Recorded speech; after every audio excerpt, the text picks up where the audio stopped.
मुख्य यजमान श्री दिनेश साहू, श्रीमती गैशमनी साहू जी, श्री ईश्वर साहू जी, श्रीमती शशि साहू जी, श्री ज्योतिलाल साहू जी, श्रीमती बसंता साहू जी, श्री तुलाराम साहू जी, श्रीमती मेधवती साहू जी, साहू परिवार हाले कोसा छत्तीसगढ़। एक बार यजमान परिवार के लिए जोरदार ताली बजाकर स्वागत है, अभिनंदन, जिन्होंने इस कथा का लाभ आप और हमको दिया। और जब तक प्रभु की कृपा ना हो, उनकी करुणा ना हो, उनकी उदारता ना हो, दया ना हो, तब तक हम और आप कहीं भी शिव भक्ति को प्राप्त नहीं कर सकते, भगवान शंकर की अविरल भक्ति को प्राप्त नहीं कर सकते।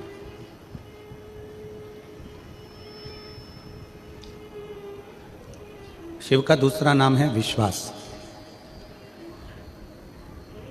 भगवान शंकर का जो दूसरा नाम है वो है विश्वास। चाहे फिर परिवार में हो, भाई में हो, पत्नी में हो, पति में हो, रिश्तेदार में हो, नातेदार में हो, कुटुंब में हो, कबीले में हो, आपका विश्वास, आपका भरोसा वो मूल है।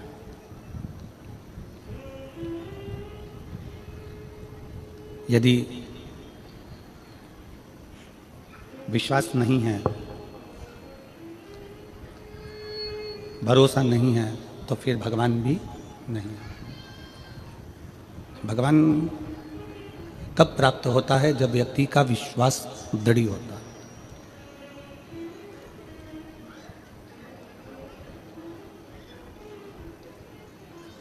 आप एक लोटा जल लेकर भगवान शंकर के मंदिर जा रहे हो, आप एक लोटा जल लेकर भगवान शंकर के नज़दीक जा रहे हो, और यदि आपका भरोसा भगवान पर नहीं है तो वो चढ़ाया गया जल भी व्यर्थ है।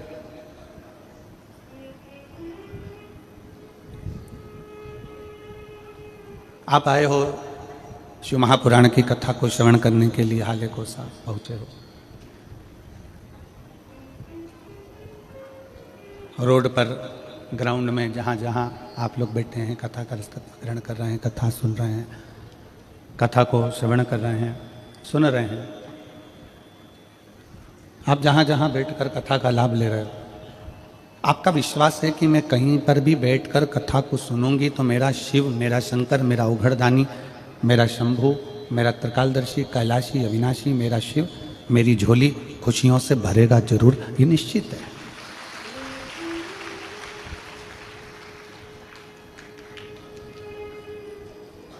कई लोग ऐसे भी बैठे हुए हैं जिनको हम ये व्यासपीठ नजर ही नहीं आती, दिख ही नहीं रही है। बस आते हैं, कथा सुनते हैं और कथा श्रवण कर कर अपने गंतव्य की ओर चले जाते हैं।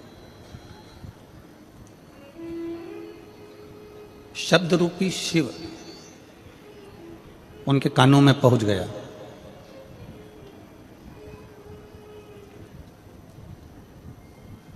शबरी अम्बा को मेरे राम जी महाराज कहते हैं, प्रथम भक्ति संतन कर संगा और दूसरी रति मम कथा प्रसंगा। शबरी, सत्संग करो, कथा सुनो, ये मेरी भक्ति है।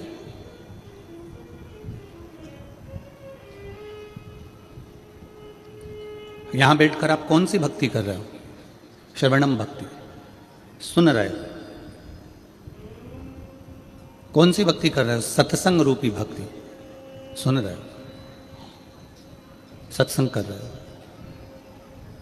और श्रवणम, सत्संग, ये वो भक्ति है जिसके बल पर हम परमात्मा को प्राप्त कर सकते हैं।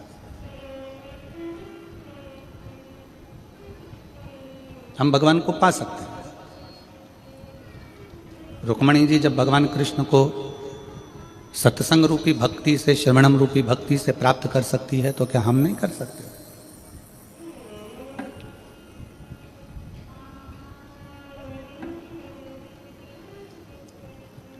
हम जितना कथा को सुनते हैं, हम जितना कथा को श्रवण करते हैं, उतना उतना हम परमात्मा को अपने भीतर उतारते चले जाते हैं,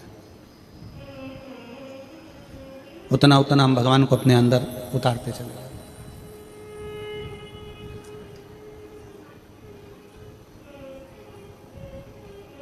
पानी सामने रखा है, उस पानी को देख लोगे तो क्या तुम्हारी प्यास मिट जाएगी? जम के बोलो जरा, हाले को सवाल है, नहीं मिटेगी। भोजन सामने रखा है, उस भोजन को केवल देखते रहोगे तो क्या भूख मिट जाएगी? नहीं,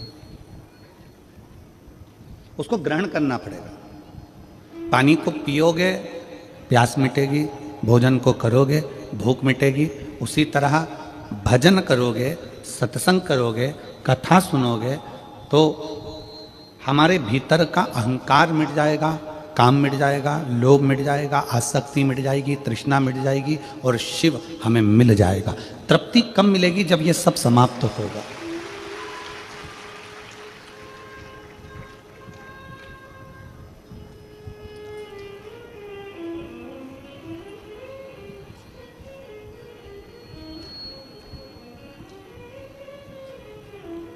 माननीय मुख्यमंत्री जी की धर्मपत्नी जी यहाँ पर बैठी हैं, श्रीमती कौशल्या देवी जी सहाय जी।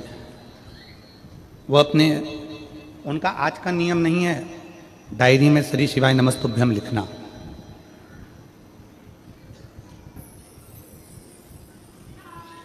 जब माननीय मुख्यमंत्री जी की कुर्सी पर नहीं थे, उसके पहले भी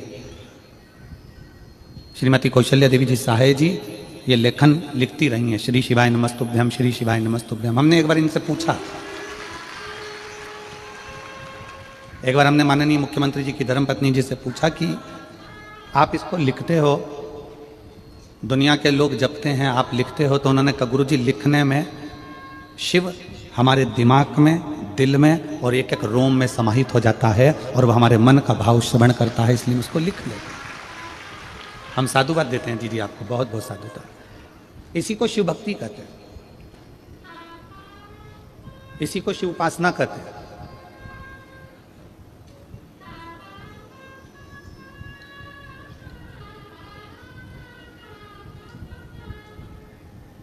कई लोग ऐसे भी हैं इस छत्तीसगढ़ की धरा पर जो अपने शरीर पर राम राम राम राम राम राम राम लिख लेते हैं, राम में इतने डूब गए।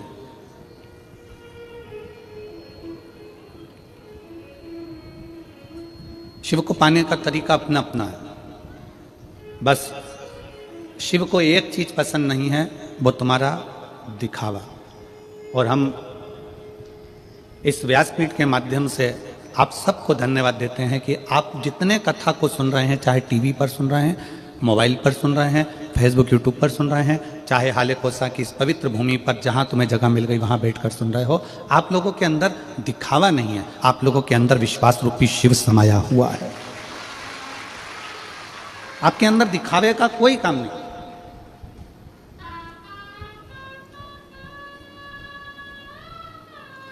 बाकी की जितनी कथा होती है ना, उसमें बैठने के लिए लोगों को गादी लगाना पड़ती है, चादर लगाना पड़ती है, आसन लगाना पड़ता है, कालीन बिछाना पड़ता है, कुर्सियां देना पड़ती है, सोफे देना पड़ते हैं, पूरी व्यवस्था करना पड़ती है। पर भारत की ये पहली कथा होती है, शिव महापुराण की कथा, जो इतने सालों से लोग टीवी पर भी सुन रहे हैं, अपने अपने क्षेत्र में भी सुन रहे हैं, कि लोग अपने घर से बिछाने का साथ लाते हैं, ओढ़ने का साथ लाते हैं, पानी की बोतल साथ लाते हैं, खाने का साथ लाते हैं, और अपनी मस्ती में जहाँ जगह मिल जाए, रोड पे मिले तो रोड पे, चौराहे पर मिले तो चौराहे पर, पुल पे मिले तो पुल पे, जहाँ उनको जगह मिलती है वहाँ बैठकर अपना आसन लगाकर कथा का तत्व ग्रहण कर लेते हैं। इसमें दिखावा नहीं, इसमें भक्ति है।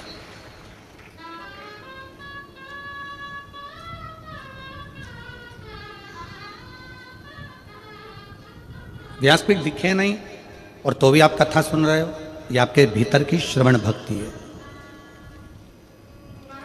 शबरी अम्बा ने अपने कानों से सुना था, गुरु मातंग बाबा ने कह दिया था कि राम आएंगे, तो उनके कानों में ये बैठ गया कि राम आएंगे, मतलब सत्संग सुन लिया, कथा सुन ली कि आएंगे तो आएंगे।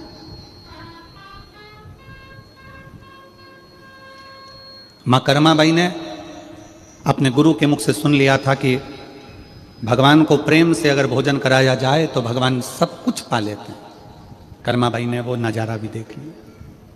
मीराबाई ने अपने गुरु रविदास जी से सुन लिया था कि भगवान तो घट घट में बैठा है, जहर को भी अमृत कर देता है, तो मीराबाई ने वो भी देख लिया। मीराबाई ने वो भी देख लिया।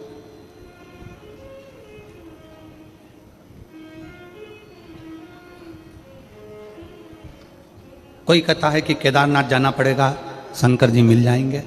कोई कहता है सीहोर जाना पड़ेगा, शंकर जी मिल जाएंगे। कोई कहे उज्जैन जाना पड़ेगा, शंकर जी मिल जाएंगे। कोई कहे काशी जाना पड़ेगा, शंकर जी मिल जाएंगे। कोई कहे त्र्यंबकेश्वर जाना पड़ेगा, शंकर जी मिल जाएंगे। कोई कहे नर्मदा के घाट जाना पड़ेगा, शंकर जी मिल जाएंगे।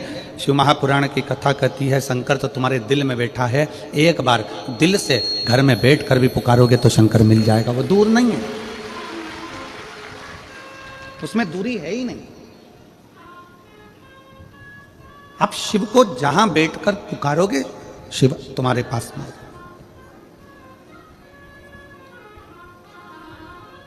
पर हमारे अंदर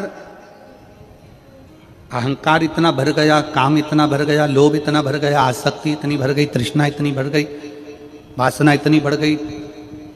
हमारे भीतर दूसरे का भाव लेने का, दूसरे का धन लेने का मन में इतना भाव बढ़ गया कि हम दूसरे के धन को पाकर सुखी होना चाहते हैं।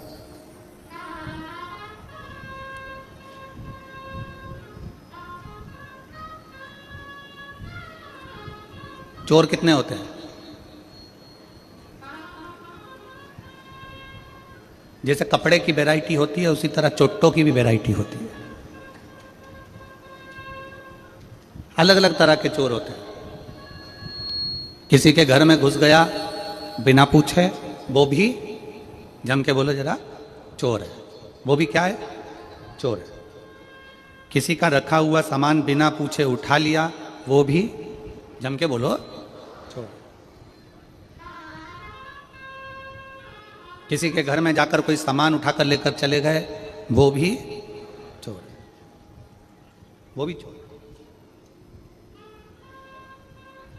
घर में कोई गाजर का हलवा बना, पूड़ी बनी, खिचड़ा बना, चावल बना, भोजन बना, भगवान को दिए बिना, भगवान को बिना भोग लगाए खा गए, वो भी चोर है। घर में बूढ़ी माँ है, घर में बूढ़े पिता हैं, बाजार से गजक खरीद के लेकर आए, जलेबी खरीद कर लेकर आए, आलू बड़ा खरीद कर लेकर आए, बड़ा पाव खरीद कर लेकर आए और चुपचाप से ले जाके अपने कमरे में पत्नी और बच्चों के साथ खा गए और माँ बाप को नहीं दिया, वो भी चोर। वो भी चोट्टे हैं, वो भी चोर। घर में बूढ़े माँ बाप बैठे हुए हैं, घर में बुजुर्ग बैठे हुए हैं, घर में बूढ़े रह रहे हैं। एक माँ बाप अपने बच्चे को अपने मुंह का निवाला निकाल कर दे देते हैं, एक माँ बाप अपने बच्चे को अपना वैभव पूरा दे देते हैं। तो बच्चों का भी फर्ज बनता है कि बुढ़ापे में और बचपन में, ये दो अवस्था ऐसी होती है जिसमें खाने की लालकता ज्यादा होती है। बचपन में भी खाने की लालकता होती है और बुढ़ापे में भी खाने की लालकता होती है। हमारा काम, अपना काम, हम अगर अपने बच्चों के लिए कुछ लेकर आ रहे हैं, हम अपनी पत्नी के लिए कुछ लेकर आ रहे हैं बाजार से, तो एक पुड़िया अलग से अपने माँ बाप के लिए भी बंधवा कर लेकर आओ और उनको दो कि माँ ये मैं तेरे लिए लेकर आया। चोटों की गिनती में नहीं आओगे। और जो माँ बाप को बिना दिए अपने कमरे में बैठकर दोनों धनी लुगाई, दोनों पति पत्नी और बच्चे सब मिलकर खजाएं, समझ लेना तुम बहुत बड़े चोट्टे हो, चोर हो। माँ बाप ने अपने बच्चों से कुछ नहीं छुपाया, दे दिया। रोटी खाने माँ बैठी है, बच्चा पास में आ गया, माँ ने अपनी रोटी का निवाला पहले बच्चे को खिला दिया। पिता कुछ खा रहा है, बच्चा आ गया, पिता ने अपना निवाला बच्चों को दे दिया। अब हमारा फर्ज है, अब हमको चाहिए कि हमारे माँ बाप बूढ़े हो गए हैं, हमारे माँ बाप बुजुर्ग हो गए हैं, तो उनको भी बुढ़ापे में कुछ ना कुछ खाने की ललकता बनेगी। उनके भी हृदय में भाव आता है कि मैं कुछ खाऊं। शरीर से बनता नहीं है तो बहुओं से कह सकते नहीं है। अपना फर्ज है कि जब बाजार से अपनी पत्नी के लिए कुछ खरीद कर ला रहे हो, बाजार से अपने बच्चों के लिए कुछ खरीद कर लेकर आ रहे हो, तो अपने बूढ़े माँ बाप के लिए भी अलग से थोड़ा सा पैक करा कर लेकर आओ और उनको बंद एक पुड़िया बनाकर एक अलग से लेकर आकर उनको कहो, माँ ये मैं तेरे लिए गजक लेकर आया हूँ, माँ मैं तेरे लिए गाजर का हलवा लेकर आया हूँ, माँ मैं तेरे लिए ये लेकर आया हूँ। बुजुर्ग खाता कम है अपने बेटे का स्वभाव देखकर, बहू का स्वभाव देखकर आशीर्वाद देता जाता है, आशीर्वाद ज्यादा देता है।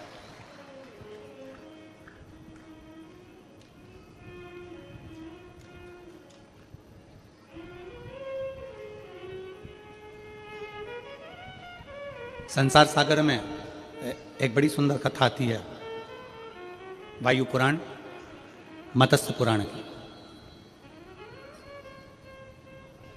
वायु पुराण में, मत्स्य पुराण में ऋषि नेध्रुव का चरित्र आता है।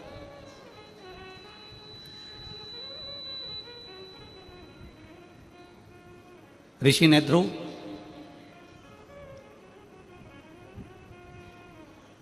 जो भगवान शंकर की आराधना में लीन रहते थे, शिव की भक्ति में लीन है। उनकी धर्मपत्नी का नाम था सुमेधा।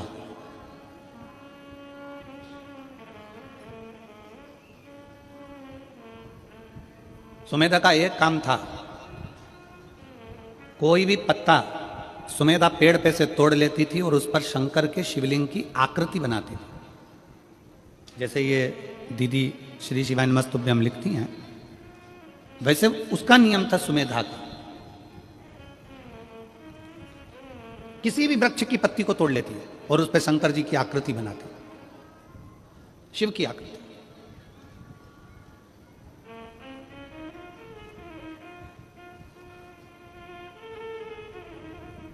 उसने पत्तियां आकृति बना बनाकर ढेर सारी पत्तियां एकत्रित कर लेती थी और उन पत्तियों को फिर बाद में जल में एक एक कर कर विसर्जन करती थी, एक एक कर कर जल में विसर्जन करती सुमेधा। नेध्रुव ऋषि की धर्म पत्नी सुमेधा कोई भी पत्ती मिल जाती, उस पर चंदन से, अबीर से, गुलाल से, जो उसके पास में होता उससे उस पर वो शिवलिंग बना लेती।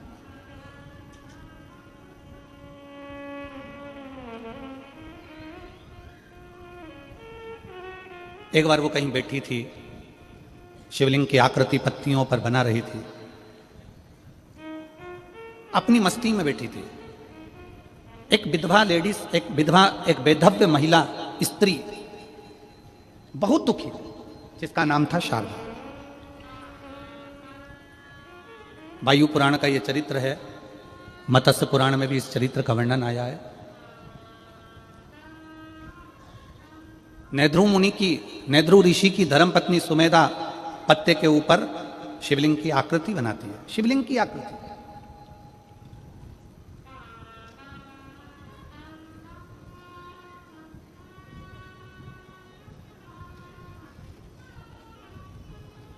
एक वेधव्य स्त्री जिसका पति उसको छोड़कर चले गया, प्राण छूट गए उसके।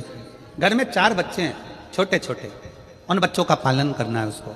उसके पास में धन नहीं, उसके पास में वैभव नहीं है।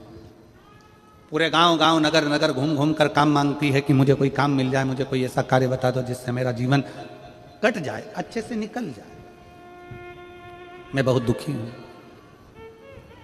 पूरे गांव में घूमने के बाद में वो जहां पर सुमेधा बैठकर शिवलिंग बना रही थी, सुमेधा बैठकर पत्ते के ऊपर शिवलिंग की आकृति बना रही थी, वहां पर जाकर खड़ी हो गई, वहां जाकर खड़ी है।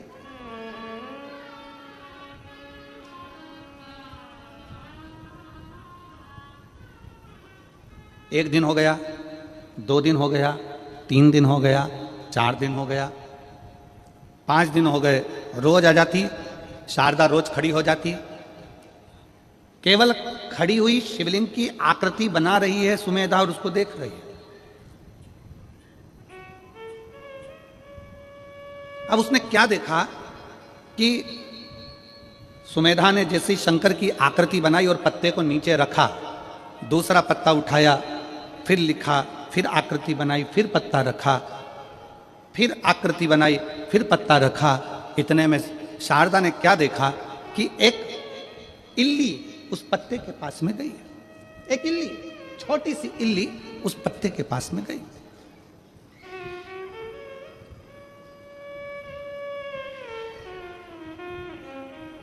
और शारदा देख रही है कि वो इल्ली पत्ते के पास में जाती है और पत्ता उसने धीरे धीरे धीरे धीरे खाना प्रारंभ किया।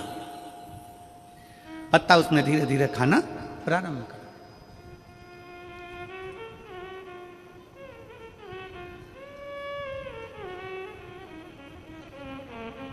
कुछ देर तक शारदा देखती रही। उसने क्या देखा कि पत्ते को जैसे ही इल्ली ने खाना प्रारंभ करा और वो शंकर का जो शिवलिंग सुमेधा ने बनाया था, इल्ली खाते खाते वहां पर पहुंची है। उतनी देर में इल्ली के प्राण छूट जाते हैं और वो एक मनुष्य की आकृति धारण कर कर, कानों में कुंडल, गले में माला पहनकर सामने से देव योग से वैकुंठ लोक की ओर, इस मृत्यु लोक से जा रही है। एक इल्ली, एक छोटी सी इल्ली पत्ते को खाई और वैकुंठ को जा रही। शारदा को बड़ा आश्चर्य हुआ। मैं जंगल जंगल घूम रही हूं, नगर नगर जा रही हूं, गांव गांव जा रही हूं, सबसे प्रार्थना कर रही हूं, मेरे बच्चे भूखे हैं, भोजन चाहिए, मेरे बच्चों को क्या खिलाऊंगी, पति चले गया, मैं अकेली, मेरे बच्चों को कैसे पालूंगी। नेत्रों से नीर बह रहा है। 5 दिन तक उसने लगातार यही लीला देखी। उस पत्ते को इल्ली खाती चली जाती, कोई जीव खाता चले जाता, कोई बकरी खाती चली जाती। उसने बड़ा विचित्र देखा। आखिरी में 7 दिन निकल गए और 7 दिन के बाद में वो अपने हाथ जोड़कर सुमेधा के सामने जाकर खड़ी हो गई। सुमेधा के विनय करने के लिए सुमेधा से कहा, ए बहन, मेरे को एक बात कहना। सुमेधा ने कहा, तुम कौन हो? मेरा पति चले गया, शांत हो गया, मैं वेधव्य हूं, विधवा हूं। मेरा नाम शारदा है, मेरे 4 बच्चे हैं, भूखे हैं, भोजन नहीं मिलता, जगह जगह जाकर काम करती हूं, कुछ उठा लाती तो अपने बच्चों को खिला दे। बहुत दयनीय स्थिति है मेरी। मैंने देखा है आप पत्ते पर कुछ बनाती हो। सुमेधा मुस्कुराकर कहती है, मैं शिवलिंग बनाती हूं। शिवलिंग? हाँ। इससे क्या होगा? तो कहा, मेरे पति ने, ध्रुव ने मुझे बताया था कि अगर शंकर का शिवलिंग किसी जगह अंकित किया जाता है तो वह अंकित का किया गया शिवलिंग भी हमें तेज बल और तप प्रदान करता। आप लोगों ने कभी देखा है कि एक राम नाम लेखन की बैंक भी होती है? आप लोगों को मालूम है? ऐसी किताब मिलती है, उसमें राम राम राम राम राम राम राम राम लिखते हैं लोग। नमः शिवाय लिखते हैं लोग। ओम नमः शिवाय लिखते हैं लोग। श्री शिवाय नमस्तुभ्यम, श्री शिवाय नमस्तुभ्यम लिखते हैं। कौन कौन ने देखी? जरा हाथ उठा। देखिए आप लोगों ने, ऐसी किताब मिलती है, पर्चा मिलता है, उसमें आपको लेखन करना पड़ता है। उसका फल क्या है? भारत की भूमि पर कई लोग राम नाम लेखन करते हैं, भारत की भूमि पर कई लोग शिव नाम लेखन करते हैं, भारत की भूमि पर कई लोग भगवान शंकर का नाम, भगवान राम का नाम, भगवान कृष्ण का नाम लेखन करते हैं। उसका फल क्या? तो कहा, उस लेखन का फल यह है कि आप अगर जंगल में जाकर, वन में जाकर कहीं तप साधना नहीं कर सकते, क्योंकि तप साधना करने के लिए भी एकाग्रता चाहिए और लिखने के लिए भी एकाग्रता की जरूरत होती है। अगर आप कहीं वन में जाकर तप साधना नहीं कर सकते तो एक कॉपी पर आप भगवान का जब नाम लिखते हैं तो आपका दिल और दिमाग एकाग्र हो जाता है, भगवान की चरणारविंद में चला जाता है। वो तप के बराबर है, वो साधना के बराबर है। भारत की भूमि पर जितने लोग राम नाम लिखते हैं, लेखन करते हैं, कृष्ण नाम लिखते हैं, लेखन करते हैं, शिव नाम लिखते हैं, लेखन करते हैं, नमः शिवाय लिखते हैं, लेखन करते हैं, शंकर का मंत्र लिखते हैं, लेखन करते हैं, उन सब के चरणों को नमन करता हूं। क्योंकि आप भले वन में जाकर तप नहीं कर सकते, साधना नहीं कर सकते, पर लेखन करने में चित्त मन एकाग्र हो जाता है। फिर भगवान उसको तप साधना में गिन लेते हैं, क्योंकि इसने अपने मन को कंट्रोल कर लिया, अपनी इंद्रियों को कंट्रोल कर लिया। साधना करिए, मन को संयमित करा इसने। मैं धन्यवाद देता हूं राम नाम लेखन वालों को, मैं धन्यवाद देता हूं शिव नाम लेखन वालों को, मैं धन्यवाद देता हूं कृष्ण नाम लेखन वालों को, जो लिखते रहते हैं, लेखन करते हैं, केंद्रित करना। सुमेधा कहती है, मेरे पति ने मुझे बताया था कि शिव नाम अंकित करना है, मैंने भगवान शंकर का शिवलिंग अंकित करा है। जब से मैंने अंकित करना प्रारंभ करा, तब से मेरे बाबा ने मेरे ऊपर करुणा करना प्रारंभ करी। मैं देखती हूँ कि इल्ली उस पत्ती को खाती है तो वैकुंठ चली जाती है, बकरी उस पत्ती को खाती है तो वैकुंठ चली जाती है। उस पत्ती को जो खाता है वो परम पद की ओर चले जाता है। मुझे समझ में नहीं आता, पर मैंने अपने पति का कहना माना। तब पूछा मैंने एक बार अपने पति से कि ये पत्तियां खाने वाला जीव परम पद की ओर कैसे चले जाता है? तो मेरे पति ने, ध्रुव ने कहा कि जब तुम दिल, दिमाग, मन, चित्त, वृत्ति सब एक जगह लगा लेते हो तो हजारों हजार तप करने के बराबर तुम्हारी लेखन की मुद्रा हो जाती है और उसका फल उस जीव को प्राप्त हो जाता है। लेखन की उसका फल प्राप्त हो जाता है। शारदा ने कहा मैं बड़ी दुखी हूं, मैं क्या करूं। सुमेधा ने कहा कि मैं नहीं बता सकती, पर मेरे पति निध्रुव के पास तुम जाओ, उससे विनय करो, वो तुम्हें जरूर मार्ग बताएगा। उसने मुझे मार्ग बताया है तो तुम्हें भी बताएगा। जाओ तुम जाकर बात करो। शारदा भगवान का नाम जपती जपती निध्रुव के पास पहुंच गई। निध्रुव बैठे तब साधना में थे। उन्होंने तुरंत पूछा,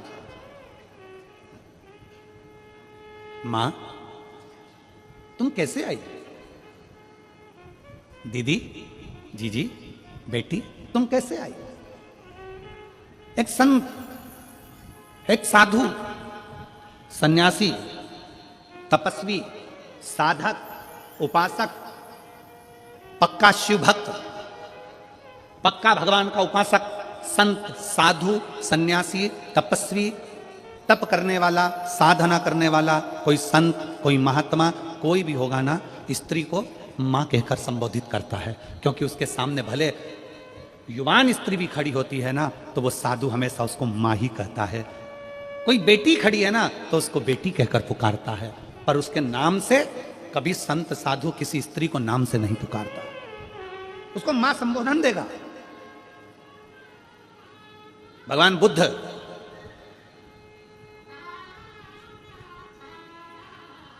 बुद्ध जब अपने परिकरों ने कह दिया क्या आप भिक्षा आपके दरवाजे से भी मांग सकते हो, गौतम बुद्ध अपनी धर्म पत्नी के दरवाजे पर पहुंच गए। दरवाजा पर जाकर अलख लगाई गौतम बुद्ध ने जब अलख लगाई, कहा मां भिक्षाम देहि, भिक्षाम दे। गौतम बुद्ध जी की धर्म पत्नी निकलकर बाहर आ गई, अपने पति को देखती है और कहती है तुम मुझे मां कह रहे हो, तुम मुझे मां, आप मुझे मां का संबोधन दे रहे हो। गौतम बुद्ध ने कहा संसार की जितनी नारियां हैं, संसार की जितनी स्त्रियां हैं, एक साधु के लिए, एक तपस्वी के लिए मां के तुल्य है, वो माता के तुल्य है, मां के तुल्य है। और तुम मेरी माता हो।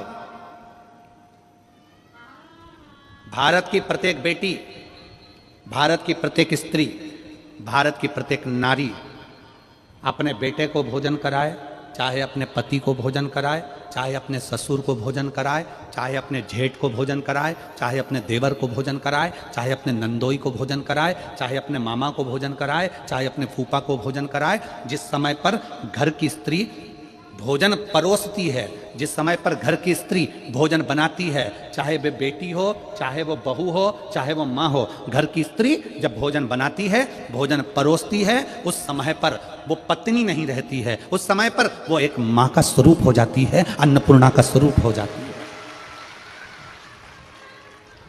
इसका प्रमाण है हमारा काशी, इसका प्रमाण है हमारी काशी की भूमि, जहां पर भगवान शंकर को पूरे विश्व का भरण पोषण करना है, पूरे विश्व का पेट भरना है, तो वह अपनी धर्म पत्नी पार्वती से भिक्षा मांगकर कहते हैं मां अन्नपूर्णा, हे मां अन्नपूर्णा अन्न दीजिए। पार्वती जी आश्चर्य में पड़ गई, तुम मुझे मां कह रहे हो? शिव, मैं आपकी अर्धांगिनी हूं, आप आज्ञा करो ना। शंकर कहते हैं मां अन्नपूर्णा भिक्षा दीजिए।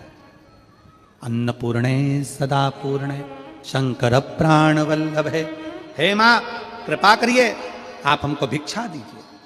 पार्वती जी कहती हैं मैं तुम्हारी अर्धांगिनी हूं, मैं तुम्हारी पत्नी हूं, और तुम मुझे मां कहकर संबोधित कर रहे हो? मां?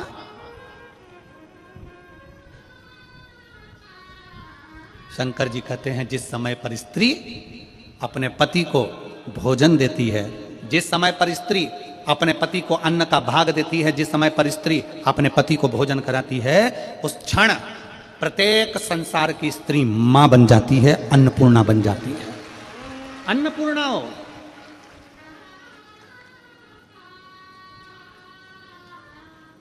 माता भिक्षाम देई, भिक्षा दीजिए। माता भिक्षाम देई, भिक्षा दीजिए।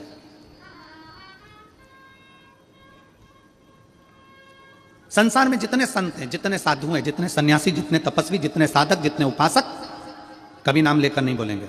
दीदी कर कर बोलेंगे, जीजी कर कर बोलेंगे, बेटी कर कर बोलेंगे, माँ कर कर बोलेंगे, माता का संबोधन दे देंगे, अम्मा, माँ का संबोधन, आई संबोधन कर कर बोलेंगे। संत की श्रेष्ठता इसी में, संत की श्रेष्ठता सबसे ज्यादा इसी में है कि वो संबोधन जब दे तो एक नारी को माता का संबोधन दे। कितना सुंदर कहा है। एक बेटा अपनी मां के साथ रोज प्रवचन में जाता था और प्रवचन में मां संत से कहती थी, बाबा मुझे आपको अकेले में मिलना है। संत अकेले में नहीं मिलता। स्त्री रोज कहती है, बाबा मुझे तुमसे अकेले में मिलना है, महाराज मेरे को तुमसे अकेले में मिलना है।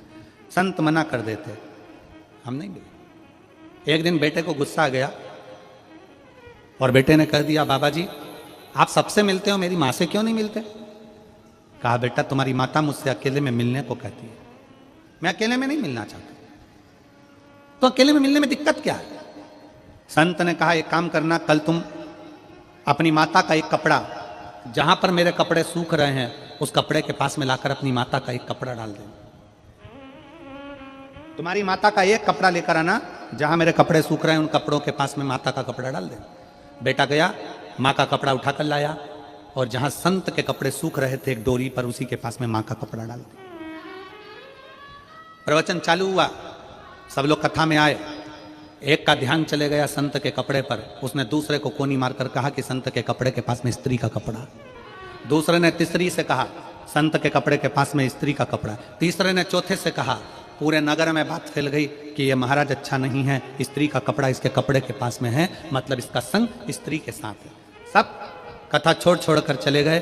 अकेले महाराज वो बच्चे को जाता हुआ देखा तो महाराज ने बुलाकर कहा, देख बेटा, तेरी माँ का केवल एक कपड़ा मेरे कपड़े के पास में आया तो लोगों की दृष्टि बदल गई, अगर तेरी माँ से मैं अकेले में मिल लेता तो लोगों के विचार बदल जाते हैं। संत, साधु, सन्यासी, तपस्वी, साधक, उपासक, जितने बड़े बड़े तपस्वी होते हैं, ये स्त्री से दूरी बनाकर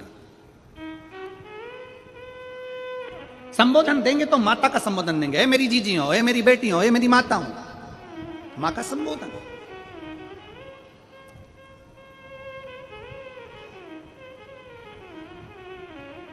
संबोधन दिया जाता है तो मातृत्व भाव। और देख लिया संसार हमने देख लिया, सब मतलब के यार हमने देख लिया। झूठे नाते झूठे रिश्ते, झूठे नाते झूठे रिश्ते, अरे झूठा है संसार हमने देख लिया, सब मतलब के यार हमने देख लिया। एक संत की सबसे बड़ा प्रबलता एक संत की होती है कि वो स्त्री को मां कहकर संबोधित करता है, मातृत्व भाव में देखता है।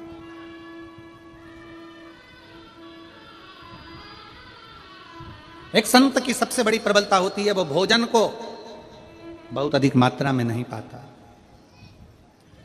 त्याग की भावना होना चाहिए। त्याग की भावना। उपास करते हो आप लोग? कोई सा भी उपास करते हो? कभी महीने, 4 महीने, 6 महीने, 1 साल में कोई सा उपास रखते होगे? अरे हाथ तो हिलाओ जरा, सही है, रखते हो सब लोग? रखो जरा। खाते ही खाते हो कि भूखे भी रहते हो? जम के बोलो जरा। थोड़ा भूखे रहते हो। भजन दबाकर करो पर भोजन दबाकर मत करो, शास्त्र कहता है। भजन दबाकर करो, भजन जितना कर सकते हो करो, पर भोजन दबाकर नहीं करो। जो दबा दबा कर खाता है वो एक दिन दवा खाने चला जाता है। दवा खाने जाता ही कौन है? जो ज्यादा दबा के खाता है। जो मिल जाए, इसने बिस्कुट दिया वो खा लो, टॉफी मिल गई वो खा लो, कहीं खिचड़ी बांट दिया वो खा लो, चावल मिल गया वो खा लो, पूरन पोली मिल गई वो खा लो, रोटी मिल गई वो खा लो, पापड़ मिल गया वो खा लो, जो ला कर दे वो सब खा लो। खूब दबा दबा कर जो खाता है वो एक दिन दवा खाने चला जाता है। दवा खाने जाता ही कौन है? जो दबा दबा के खाता है। इसलिए खाने पर कंट्रोल होना चाहिए। थोड़ा सा बहुत ध्यान दे। भजन दबा कर करो, भजन जितना कर सकते हो करो, पर भोजन दबा कर मत करो। भोजन को थोड़ा सा दूरी बना कर। पर हमारे यहां तो बड़ी विचित्र बात है। कई लोग ऐसे भी हैं, चाय पीने बैठते हैं, अभी 5 मिनट पहले कोई के साथ बैठकर पी थी और 5 मिनट बाद कोई दूसरा आ गया तो आंदो, फिर पी गए, फिर कोई आ गया, और काका जी कैसे हो, जा बेटा चाय बना लेना। और मेहमान के लिए चाय आई और काका जी के लिए नहीं आई तो मुंह फूल गया। हमारी कहां? मौसा जी आ गए, मौसा जी किसी से मिलने के लिए, फिर कोई आ गया, फिर कोई आ गया, फिर पापा जी अभी तो आपने चाय पी थी, पिताजी अभी तो आपने चाय पी थी, फिर कोई आ गया, फिर चाय, फिर चाय, फिर चाय, आंदो आंदो आंदो। शाम के 7 बजे फिर पेट में एसिडिटी होन दो, होन दो, होन दो, होन दो। अब पिताजी शाम को यहां से वहां, वहां से वहां, ना जाने। बहू पूछ रही है पापा क्या हुआ? क्या पता, समझ में नहीं आ रहा है, थोड़ा एसिडिटी हो रहा है, समझ में नहीं।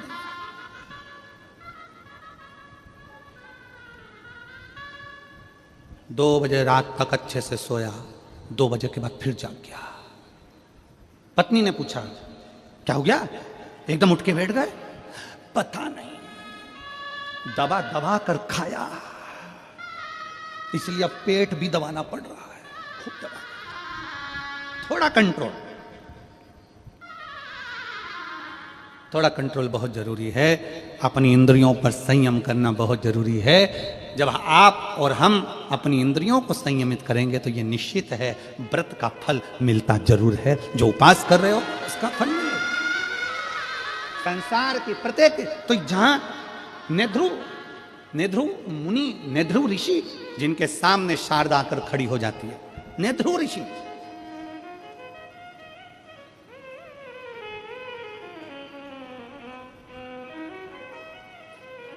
नेध्रु ऋषि के सामने शारदा आकर खड़ी हो गई और शारदा ने कहा बाबा जी, गुरुवर, मैं बहुत दुखी हूं, मेरे जीवन में ये संकट आ गया, मैं विधव्य हो गई, पति चले गया, बच्चे हैं, अब मैं करूं तो करूं क्या?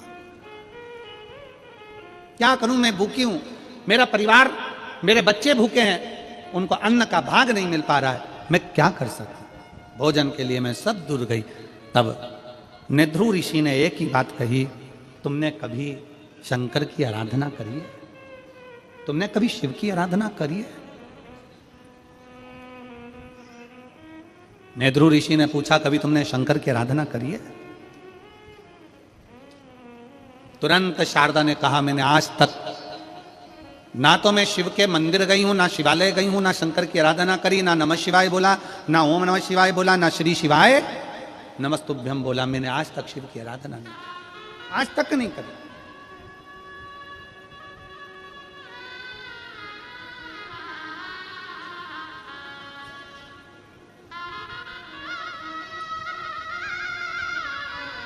क्या तुम्हें किसी ने बताया नहीं?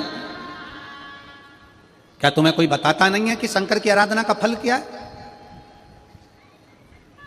मेरी जितनी जीजियां बैठी हैं, मेरे जितने जीजा बैठे हैं, जितनी मेरी बेटियां बेटाएं, जितनी मेरी माताएं यहां बैठी हैं, जितने मेरे भाई बैठे हैं, उनसे एक निवेदन करूंगा कि आपके घर के पास में आपका कोई रिश्तेदार अगर दुखी है, तकलीफ में है, तो उसको एक बात जरूर कहा करो कि तू शंकर जी के मंदिर में जाकर एक लोटा जल चढ़ाना प्रारंभ कर, मंदिर में साफ सफाई करना प्रारंभ कर, बाबा तेरे को देगा, बाबा तेरे को देगा।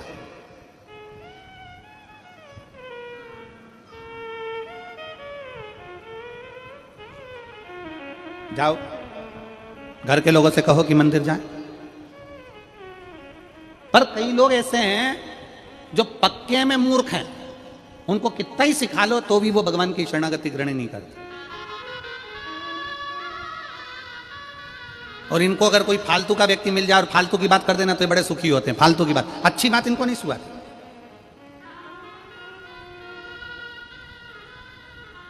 और कई लोग ऐसे हैं जो अपने विचार से नहीं चलते, दूसरे के विचार से चलते।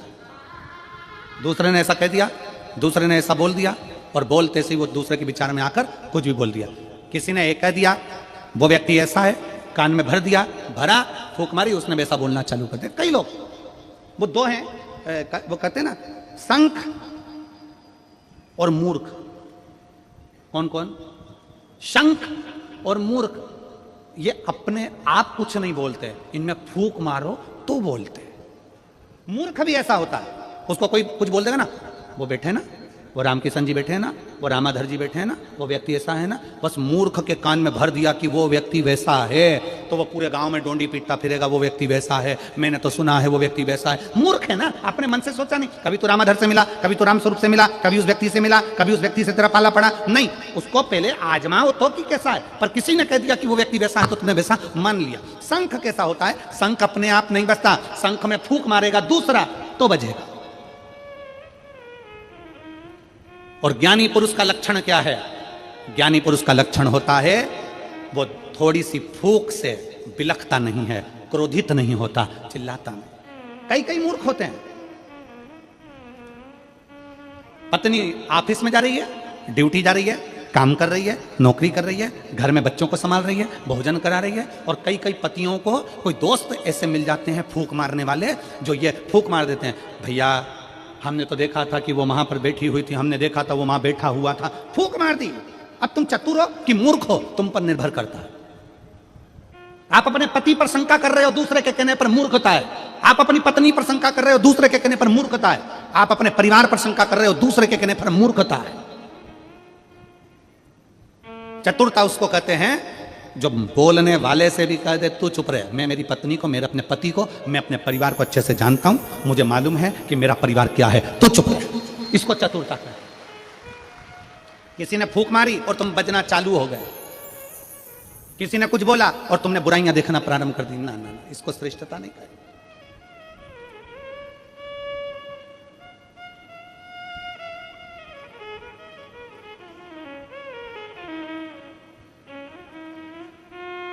इसको श्रेष्ठता नहीं कही। पहले के जमाने में आज के जमाने में बहुत अंतर है। पहले के लोग कहते थे मैं तुम्हारे लिए जान दे दूं, जान बोलो तो सही। आज का जमाना ऐसा है कि अगर वक्त पड़े तो मैं तुम्हारी जान ले लूं, दूं तो नहीं। एक लड़की लड़के से कह रही थी एक बार अपनी शादी हो जाए, मैं पूरे घर को स्वर्ग बना दूंगी, तुम चिंता बिल्कुल मत करो। गार्डन में बैठ के बोल रही थी, आवाज कानों में गई तो पलट के देखा कि ये घर को स्वर्ग बनाएगी और घर में रहने वालों को स्वर्गवासी।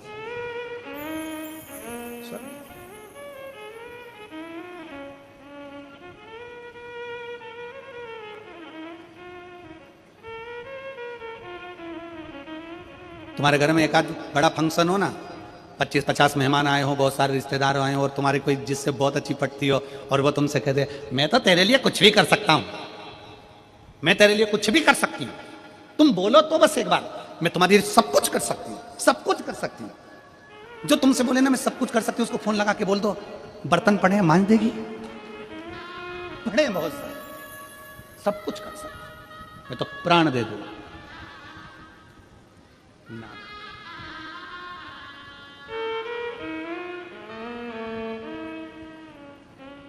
और मेरे गिरधर शिव तत्व में, भगवान की भक्ति में, एक आनंदता में मीराबाई कहती है भगवान कृष्ण से कि हे मेरे गिरधर, हे मेरे गोपाला, हे मेरे कृष्ण, मैं तेरे लिए अपना सर्वस्व वार देती हूं। भगवान कृष्ण ने परीक्षा ले ली मीराबाई की, जहर का प्याला भेज दिया। जहर का प्याला भेजा तो भगवान को लगा सही में सर्वस्व वार सकती है, तब भगवान कृष्ण उसकी साक्षी में प्रकट हो जाते हैं। थोड़ा परीक्षा मेरा भगवान लेता है, मेरा कृष्ण लेता है, मेरा राम लेता है, मेरा शिव लेता है, उस परीक्षा को लेता है, थोड़ा समय लगता है। क्या तुम्हें किसी ने बताया नहीं कि शंकर की आराधना करने का फल क्या होता है? ने ध्रुव ऋषि शारदा से कहते हैं क्या तुम्हें कोई बोला नहीं? शारदा ने कहा मेरे परिवार वालों ने कहा था कि जब दुख की घड़ी आए तो शिव को याद करना, शंकर को याद करना। शिव, तो क्या तुमने शिव को याद नहीं किया? क्या तुमने शंकर को याद नहीं किया? किया। मैं थोड़े दिन भगवान के मंदिर गई, थोड़े दिन मैंने भगवान का भजन किया, थोड़े दिन मैं भगवान के मंदिर गई, फिर मैंने मंदिर जाना छोड़ दिया। क्यों? भगवान ने मेरा सुना ही नहीं। नेध्रु ऋषि ने एक बात कही, जितने शिव भक्त यहाँ कथा सुन रहे हैं, जितने शिव भक्त यहाँ पर बैठे हुए हैं और जितने शिव भक्त आस्था चैनल पर कथा सुन रहे हैं, फेसबुक यूट्यूब पर कथा सुन रहे हैं, बड़े ध्यान से सुनना। नेध्रु ऋषि ने पूछा, तुम्हें तुम्हारे रिश्तेदारों ने कहा था कि शंकर के मंदिर जाओ, तो तुम गई थी? हाँ गई थी। कितने दिन? थोड़े से दिन। फिर क्यों नहीं गई? मेरा मन नहीं लगा। क्यों? भगवान ने मेरी बात नहीं मानी, इसलिए मैंने मंदिर जाना छोड़ दिया। मैं मंदिर जाना छोड़ दी, मैं कथा जाना छोड़ दी, मैं भजन करना छोड़ दी। क्यों? भगवान ने मेरी सुनी नहीं। नेध्रु ऋषि ने कहा, ओ मेरी मां, बच्चा गर्भ में रहता है तो कितने महीने रहता है? जम के बोलो जरा, कितने महीने? 9 महीने। नेध्रु ऋषि ने कहा, एक बच्चे को भी स्वस्थ जन्म लेने में 9 महीना लगता है, और दुनिया के लोग ये सोचते हैं कि हम 2 महीने से जल चढ़ा रहे हैं और भगवान हमारी सुन ले। 9 महीने में बच्चा पूर्ण जन्म लेता है, तो भगवान पर भरोसा भी कम से कम 9 महीना तो करो कि भगवान कुछ देगा। पर आज का जमाना ऐसा हो गया कि कोई ऐसा महाराज मिल जाए जो हमको ऐसी भभूति दे दे और ऐसे पट के और नीचे से सोने के हंडे निकल जाए। तो ऐसा हंडा निकालने वाला महाराज हो तो हमको भी बता दो, हम भी तुम्हारे साथ चल चलेंगे हाले कोसा से डायरेक्ट, कि ये सब भभूत फेंको, सामान फेंको और नीचे से सोने के हंडे निकल जाए। शिव महापुराण की कथा कहती है, शंकर भगवान का चरित्र कहता है, अपनी मेहनत, अपनी लगन, अपना कर्म, अपना परिश्रम व्यक्ति को आगे लेकर जाता है, ऐसे फेंकने से हंडा नहीं निकल जाता। अपनी मेहनत से जाइए। एक पत्र है,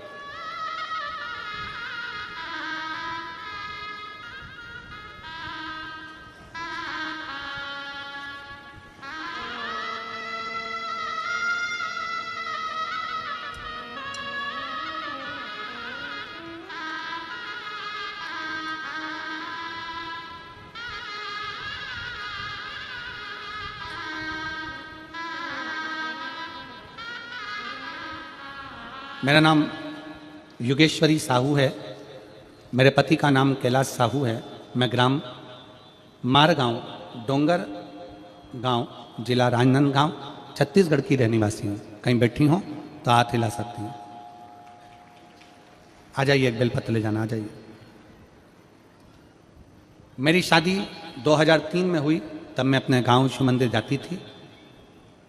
मंदिर सुना पड़ा रहता था गुरुदेव। आज मैं आपको धन्यवाद देती हूं कि सारे सुने मंदिरों में आज भीड़ लगी है। ये शिव की कृपा है, शंकर की उदारता। गुरुदेव, 2018 में मेरे शरीर में गांठ हो गई। तब मैंने सुना था कि पंडाल में बैठकर कथा का रसतत्व ग्रहण किया जाए तो बाबा सब हल निकालता। हमने पहली कथा हाले कोसा की पुराण कथा पंडाल में सुनी, और 2018 से जो गठान थी वो गल नहीं रही थी। डॉक्टर ऑपरेशन का बोल रहे थे। बाबा की कृपा से शिव पर जल चढ़ाकर जल पीना प्रारंभ करा। आज मैं बाबा को धन्यवाद देने के लिए इस हाले कोसा की भूमि पर आई हूँ, क्योंकि इसी भूमि पर मैं पहली बार कथा सुनकर गई थी। बाबा की कृपा से मेरी गठान पूरी गल चुकी है। मैं बाबा को यहाँ धन्यवाद देने के लिए आई। शिव तत्व है। एक पत्र और है,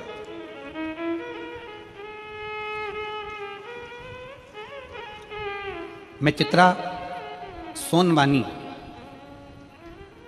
प्रधान पाठक, मैं ग्राम, जरा पढ़ के सुनाओ रे। और ईड बरी, पुरैडी बरी, पुरैड बरी।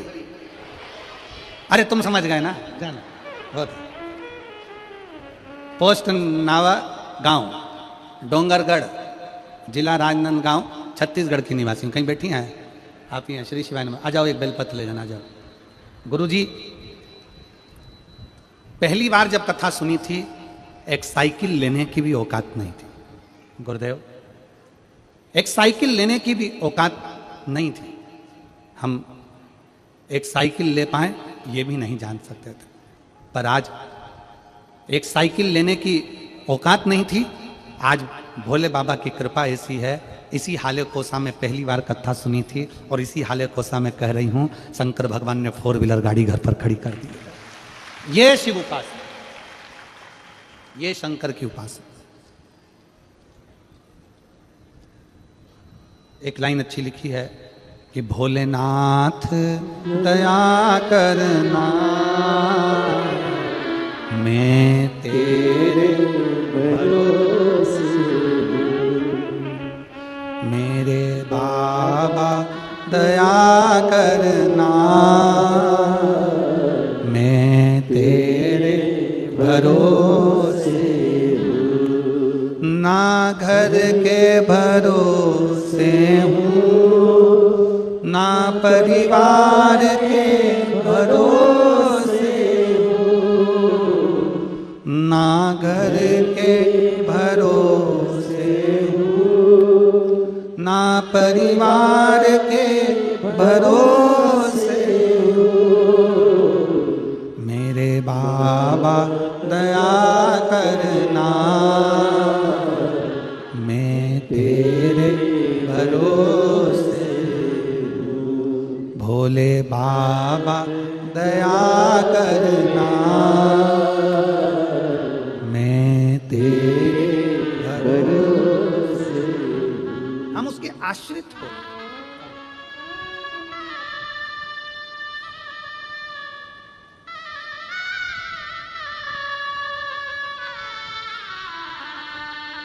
चित्रा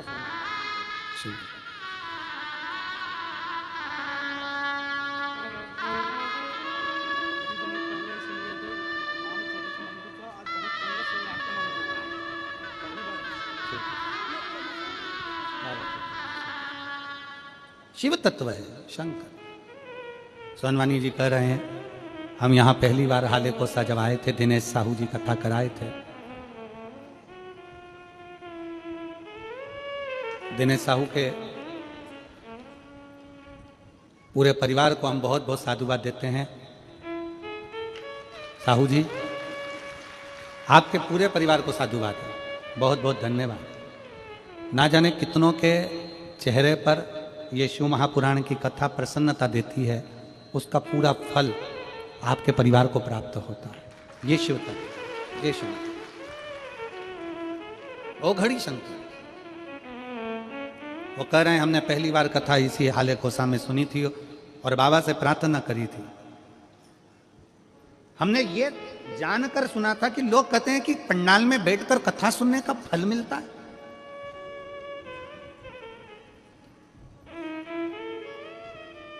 और फिर वही वाली बात आ गई। देखिए, नेध्रु ऋषि ने शारदा से कहा, कितने दिन तुमने जल चढ़ाया, कितने दिन तुमने शंकर की आराधना की?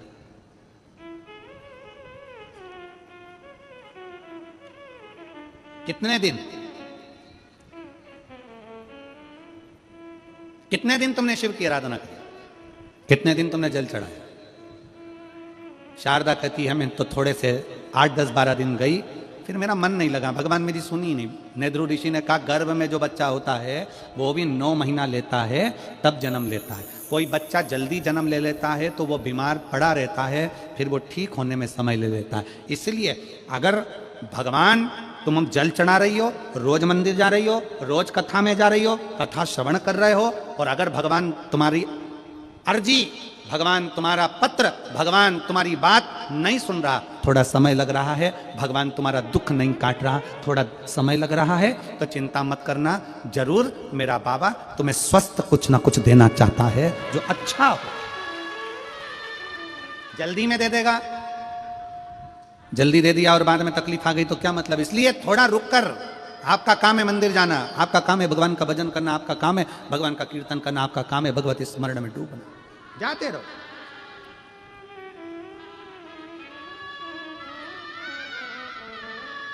हमें क्या चिंता करनी। जब शंकर का हाथ मस्तक पर है, शिव का हाथ जब अपने मस्तक पर है, तो चिंता किस बात की? क्यों?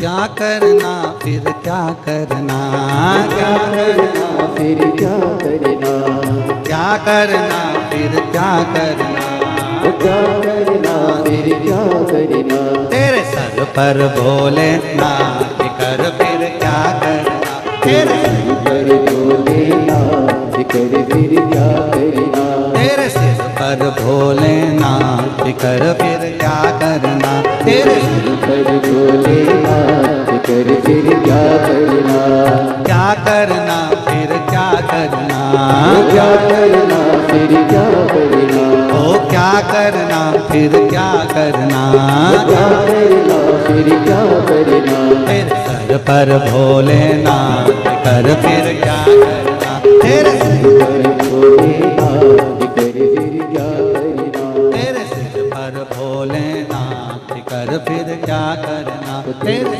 कर भोलेनाथ कर फिर क्या करना। बड़े भाव से दोनों हाथों से ताली से बजाते हुए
बोले बाबा गौरा मैया, बोले बाबा गौरा मैया, बोले बाबा गौरा मैया, बोले बाबा गौरा मैया, फिर क्यों परेशान हो भैया, फिर क्यों परेशान हो भैया, तेरे तेरे कष्ट तमाम फिकर फिर क्या करना, तेरे तेरे कष्ट तमाम फिकर फिर क्या करना, क्या करना फिर क्या करना, क्या करना फिर क्या करना, ओ क्या करना फिर क्या करना, क्या करना फिर क्या करना, तेरे सिर पर भोलेनाथ कर फिर क्या करना, तेरे सिर पर भोलेनाथ कर फिर क्या करना।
जो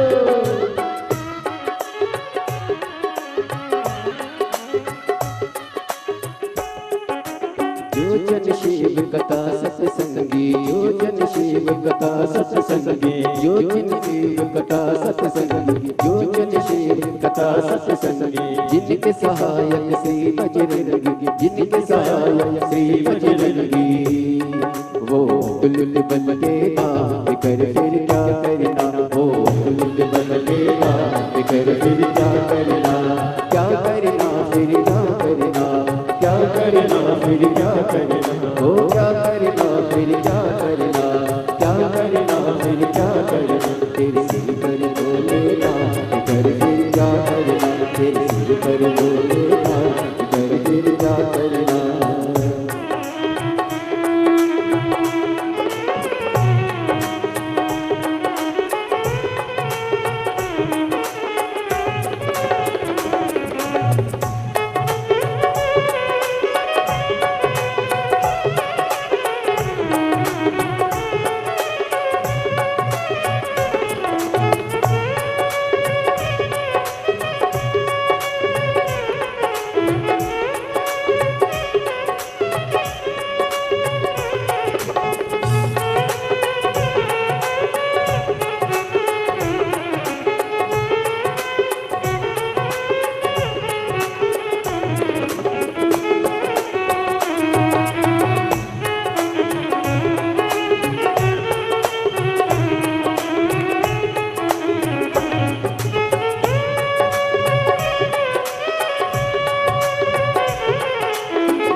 गुरुदेव न आवरो तुम, अब गुरुदेव न आवरो तुम, नहीं व्यर्थ परवाह करो तुम, नहीं व्यर्थ परवाह करो तुम, अब गुरुदेव न आवरो तुम, अब गुरुदेव न आवरो तुम, नहीं व्यर्थ परवाह करो तुम तो बोल जितना जिकर फिर क्या करना, तुम तो बोल जितना फिर क्या करना, क्या करना है क्या करना, ओ क्या करना फिर क्या करना, क्या करना फिर क्या करना, ओ क्या करना फिर क्या करना, तेरे सिर पर भोलेनाथ कर फिर क्या करना, तेरे सिर पर भोलेनाथ कर फिर क्या करना, तेरे सिर पर भोलेनाथ कर फिर क्या करना, तेरे सिर पर भोलेनाथ कर फिर क्या करना, तेरे सिर पर भोलेनाथ कर फिर क्या करना, तेरे सिर पर भोलेनाथ कर फिर क्या करना। आर महादेव अपने स्थान पर बैठकर भगवान शिव जी से अपने मन के भाव कहिए, दिल से प्रार्थना करिए, दिल से विनय करिए, निवेदन करो, भगवान शंकर से अपने मन के भाव को व्यक्त करो। जहाँ जगह मिले वहाँ बैठकर दिल से बाबा से प्रार्थना करिए, दिल से विनय करिए, निवेदन करिए।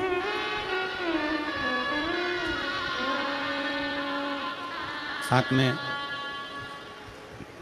श्री शिवाय नमस्तुभ्यं बोलकर भगवान से अपने मन के भाव हृदय से भाव से बाबा को कहेंगे, दिल से प्रार्थना करेंगे, दिल से विनय करेंगे, निवेदन करेंगे। जहाँ जगह मिले वहाँ बैठकर बाबा को अपने मन के भाव अवश्य कहिए, दिल से प्रार्थना करिए।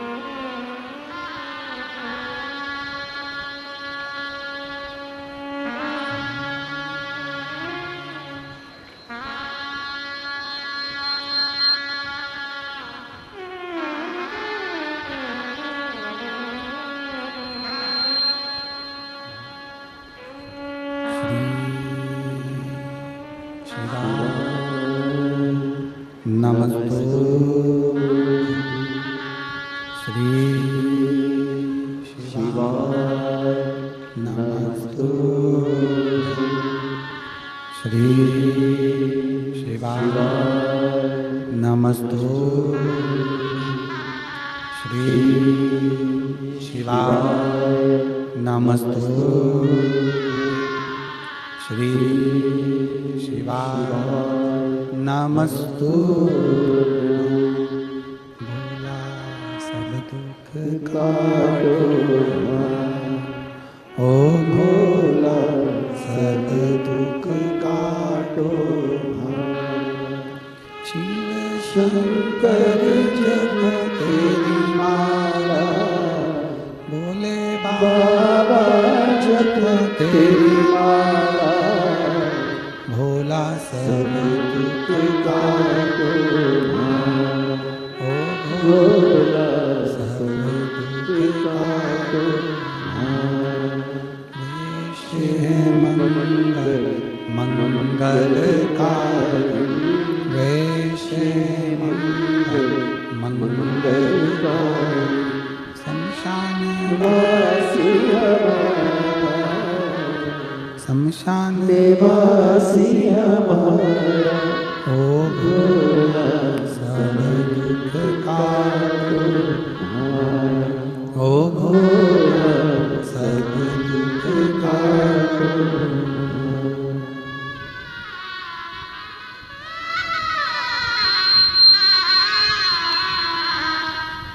भगवान देवदेव महादेव शिव गर्धानी त्रिकालदर्शी कैलाशी विनाशी शंकर शिव की कथा कर रही है, भगवान शंकर का चरित्र कर रहा है।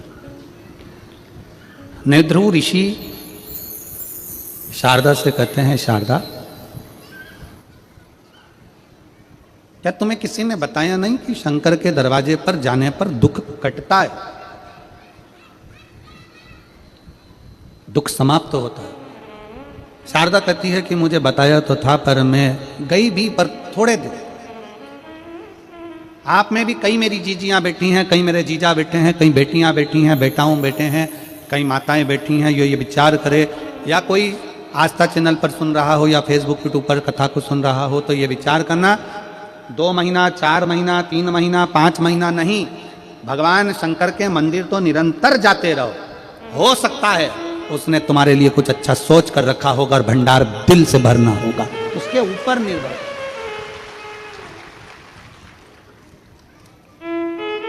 हो सकता है उसने कुछ सोचा, उसने कुछ विचार करा हो सकता है कि उसने कुछ विचार कर रखा हो तुम्हारे लिए, कुछ अच्छा सोच कर रखा हो तुम्हारे लिए, कुछ श्रेष्ठ सोचा हो तुम्हारे लिए। आ जाओ आ जाओ आ जाओ।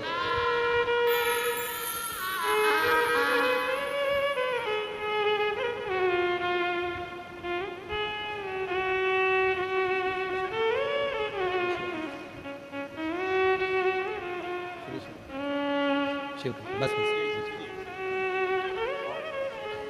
शिव तत्व की प्राप्ति का केंद्र बिंदु है शंकर की उपासना।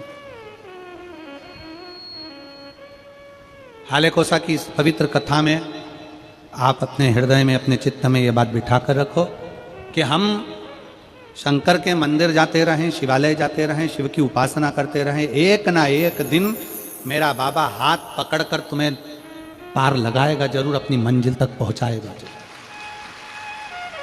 एक पत्र है,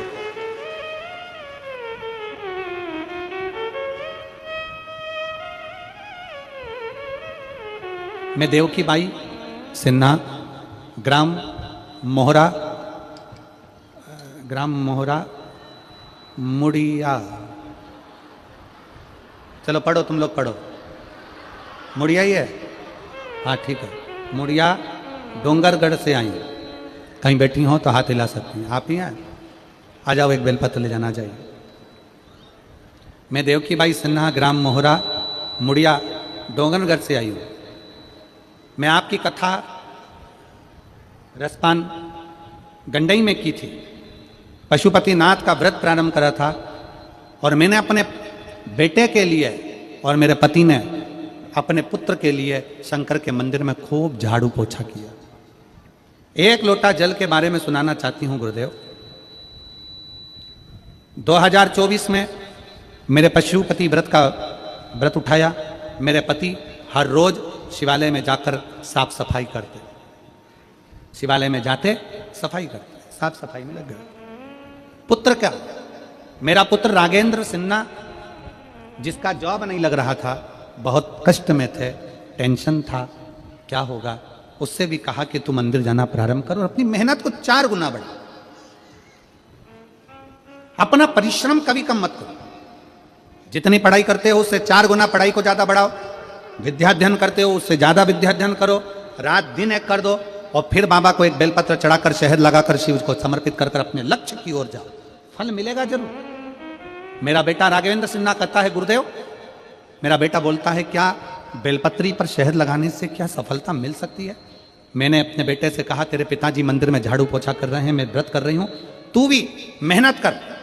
और आज मैं बाबा को प्रार्थना कर कर, जब कथा श्रवण कर कर गई गंडई की, और कथा में बाबा से प्रार्थना कर कर पंडाल में बैठकर बोल कर गई, तब मेरे बाबा ने 28 नवंबर 2024 को मेरे बेटे रविंद्र सिन्हा को नायब तहसीलदार के पद पर नियुक्त कर दिया। मैं बाबा को यहाँ धन्यवाद देने के लिए, आज मेरा बेटा रविंद्र सिन्हा बाबा की कृपा से नायब तहसीलदार बन गया है। मैं शिव को प्रणाम करने के लिए यहाँ भगवान को धन्यवाद। एक शिव भक्ति किसको कहते हैं, एक शिव की उपासना किसको कहते हैं, शिव आराधना किसको।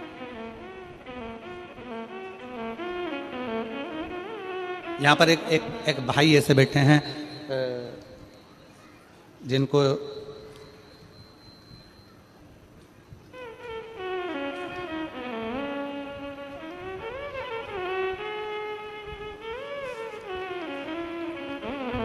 मनोहर लाल साहू, मैं बाग द्वार जिला राजनांदगांव छत्तीसगढ़ का निवासी हूँ। कहीं बैठे हों तो हाथ हिला सकते हैं, आप ही हैं। श्री शिवाय नमस्तुभ्यं। आ जाओ, एक बेलपत्र ले जाना, आ जाइए। मेरा मोबाइल नंबर यह है। मेरी आयु 60 वर्ष है। मेरा धर्मपत्नी रामवती साहू 58 वर्ष की है। गुरुजी, मैं 1 लोटे जल का क्या वर्णन करूं गुरुदेव। मेरे को सोरायसिस की बीमारी 2017 से लग गई। बीमारी ने ऐसा घेरा कि चमड़ी गलने लगी, जलकर चमड़ी घिरने लगी और उस चमड़ी में से गंध आने लगी। 9 डॉक्टरों को इलाज करवाया, पर सब डॉक्टरों का एक ही कहना था कि यह बीमारी कभी नहीं जाती है, ये रहती ही है। मैंने टीवी पर अचानक चालू करी, आस्था चैनल पर कथा सुन रहा। आपकी कथा, पहली कथा हाले कोसा में सुनी। बाबा से विनय करा, मंदिर जाना प्रारंभ करा, शिव जी पर जल चढ़ाना, पोछा लगाना। रायपुर गुड़ियारी में गया, भिलाई में गया, कोरिया में गया, ऐसे आपकी कथा सुनता रहा। मैं भी पक्का ढीठ हो गया। मैंने भी सोच लिया, बाबा जब तक नहीं सुनेगा तब तक कथा नहीं छोड़ूंगा। डॉक्टर ने कह दिया ये बीमारी ठीक नहीं हो सकती, शरीर पे से चमड़ी निकलती रहती, अब करूं तो करूं क्या। सीहोर चले गया, बाबा का कावड़ भरी, विनय करी और बाबा की कृपा से 17 अगस्त 2024 को बाबा के धाम से कावड़ भरकर आया। मुझे क्या मालूम था कि सीहोर की कावड़ का जल साधारण नहीं होता। कावड़ चढ़ाकर आया और कुछ ही दिन के बाद में बाबा ने मेरी सुन ली। मेरे शरीर का रोग धीरे धीरे समाप्त होने लगा। डॉक्टर भी आश्चर्य में है कि ये सोरायसिस की बीमारी तो कभी जाती नहीं है, पर ये कैसे ठीक हो सकती है। आज मेरा पूरा शरीर ठीक हो चला। 80% मेरे शरीर से रोग समाप्त हो गया और बाबा को मैं 20 किलोमीटर पैदल चलकर यहाँ बाबा को प्रणाम करने के लिए आया। 20 किलोमीटर पैदल चलकर आया। एक पत्र में एक बहन ने लिखा है,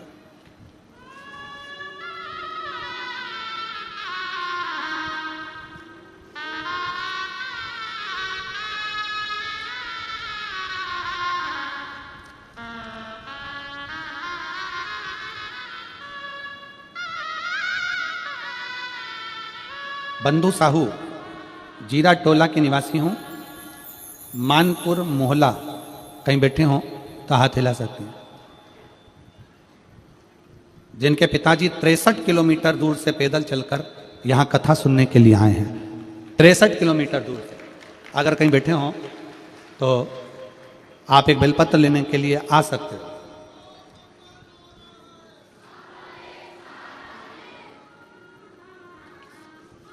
शिव तत्व अजय, शिव औघड़ी है, शंकर हो।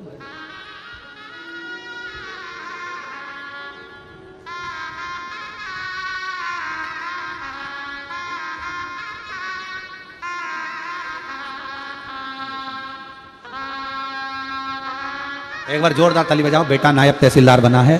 शिव कृपा, बाबा उवड़दानी की करुणा, उनकी उदारता, शिव की भक्ति, शिव तत्व है। आपका विश्वास,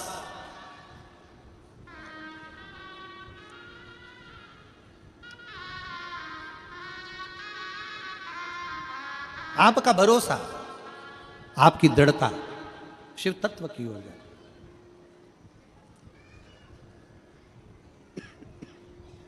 क्या देगा, कैसे देगा? मेरा उघड़नाथ, मेरा शंभु। नेद्रु ऋषि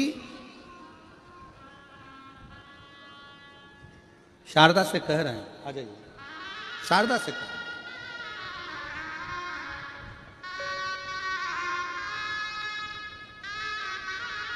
नेद्रु ऋषि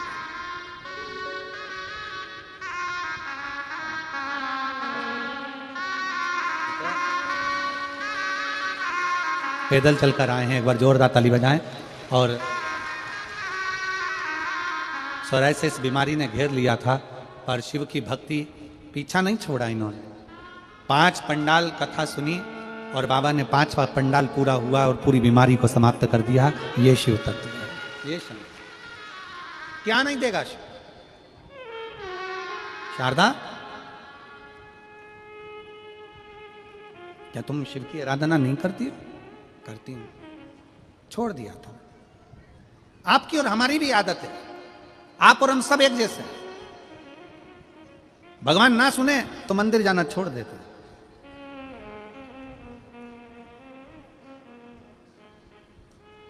भगवान ना सुने तो हम देवालय शिवालय जाना छोड़ देते, पर ना, जाते रहो।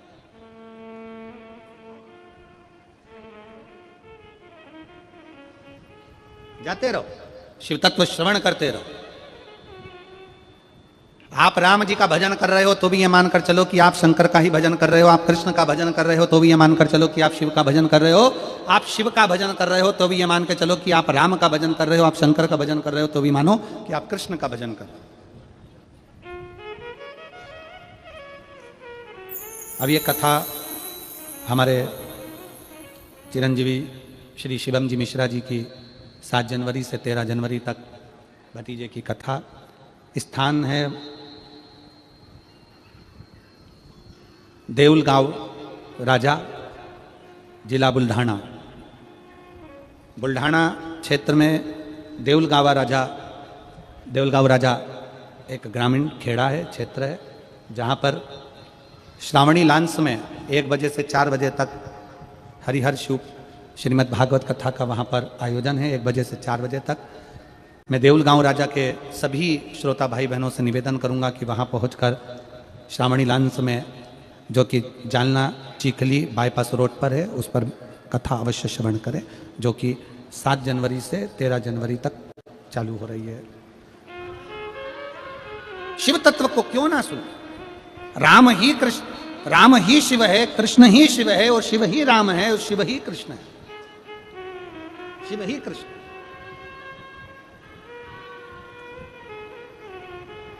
जब हम भगवान शंकर की अविरल भक्ति को धारण करते हैं, जब हम शिव की अविरल भक्ति को धारण करते हैं, तो शिव हमारे करीब में होता है। हमारे पल पल, हमारे हर क्षण में शंकर हमारे साथ होता है। एक पत्र है,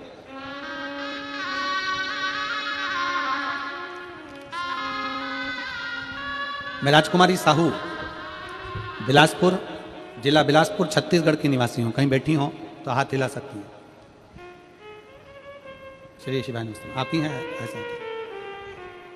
वापिस हाथ हिला दो एक बार। थोड़ी सी विडंबना 2020 में आ गई थी गुरुदेव, जिसके कारणवश मेरा पूरा मकान बिक गया था। और फिर निवेदन है, जीवन में सुख और दुख चलते हैं। आइए बेलपत्र ले चलते हैं। पूरा मकान बिक गया, संघर्ष की जिंदगी चालू हो गई, पर भोलेनाथ को जो मंजूर हो ये जानकर 1 लोटा जल शिव जी को चढ़ाना प्रारंभ करो। शिव को चढ़ा, और भगवान शंकर को जब जल चढ़ाना प्रारंभ करा, बाबा भोलेनाथ ने ऐसी कृपा कर दी गुरुदेव, ऐसी करुणा करी कि 2020 में मकान बिका और 2021 में बाबा ने फिर पुनः वापिस हमको लाकर खड़ा कर दिया और वापस अपनी जगह पर लाकर खड़ा करा। मैं बाबा को यहां प्रणाम करने के लिए आया। गुरुदेव, एक गठान शरीर में हो गई थी, एक बार गठान निकाल गई, फिर दूसरी बार हो गई। बॉम्बे हॉस्पिटल और दुर्ग में 3 बार भर्ती हुई, पर वो बार बार गठान ऑपरेशन के लिए डॉक्टर कहते थे। 2024 में भगवान शंकर के धाम कुबेरेश्वर धाम गई, वहां का रुद्राक्ष लाई, उस रुद्राक्ष का जल पीना, कंकर शंकर की पूजन प्रारंभ करी। आज बाबा की कृपा से मेरी गठान पूरी गल चुकी है। मैं बाबा को यहां पर प्रणाम करने के लिए आई। साधु था।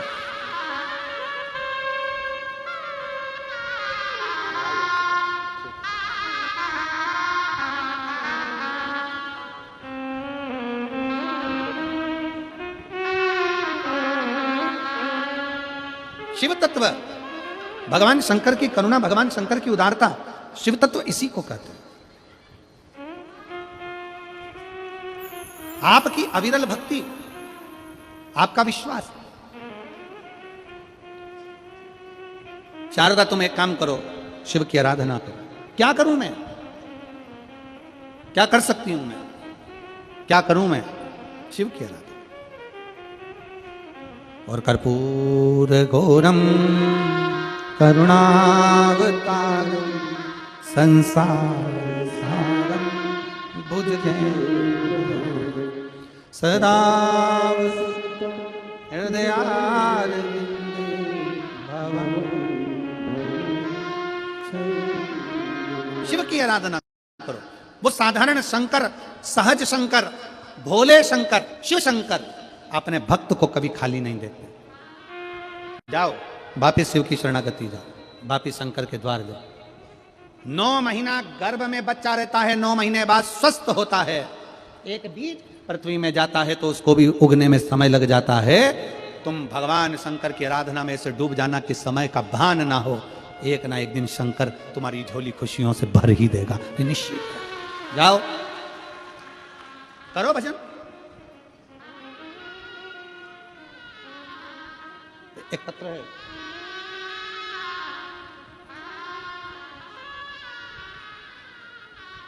राधिका साहू, पति मनोज साहू। मेरे पुत्र का नाम है राहुल साहू, 3 वर्ष का है। कहीं बैठे हो तो हाथ हिला। 3 वर्ष का। राधिका साहू, पति मनोज साहू। मेरा बेटा 3 वर्ष का है, राहुल साहू 3 साल का। बच्चा आया है बेटा? कहाँ है बेटा? आया है? हाथ हिलाओ। आ जाओ, बच्चे को लेके आ जाओ, आ जाओ। बेलपत्र 3 वर्ष का। मेरे बेटे को जोर से सीने में दर्द हुआ, तब हम उसको राजनंदगांव हॉस्पिटल में ले गए। पत्र को आप लोग एलईडी पर पढ़ सकते हो। वहां सोनोग्राफी करवाए तो उसके दिल में 20 mm का छेद था। कितने mm का छेद है? 20 mm का छेद बताया गुरुदेव। फिर बोल दिए कि हम बच्चा नहीं पाएंगे। मतलब ये बच्चा हम नहीं पाएंगे, मतलब ये बच्चा रह नहीं सकता। हम लोग घबरा गए, फिर घर आ गए। तब शिवलिंग का जल पिलाना शुरू किया। फिर भिलाई में आपकी कथा हो रही थी। 7वें दिन कथा में गए और कथा पूरा सुना। उसके बाद वहां की मिट्टी मेरे बेटे के छाती में लगाई, बाबा से प्रार्थना करी, कार्यकर्ताओं से बोला एक बेलपत्री हमको लाकर दे दो। कार्यकर्ता ने एक बेलपत्र लाकर दी, बेटे को उसी पंडाल में खिलाई गुरुदेव। उसके बाद फिर भिलाई के डॉक्टर के पास गए तो फिर से सोनोग्राफी कराई तो रिपोर्ट नॉर्मल आई और छेद नहीं था। हम बाबा को यहाँ धन्यवाद देने के लिए आए। ये शिव तत्व है। आज मेरा बेटा पूर्ण तरह से ठीक हो गया गुरुदेव। मेरे 3 साल के बेटे को लेकर मैं बाबा को प्रणाम करने के लिए आई और लुटा दिया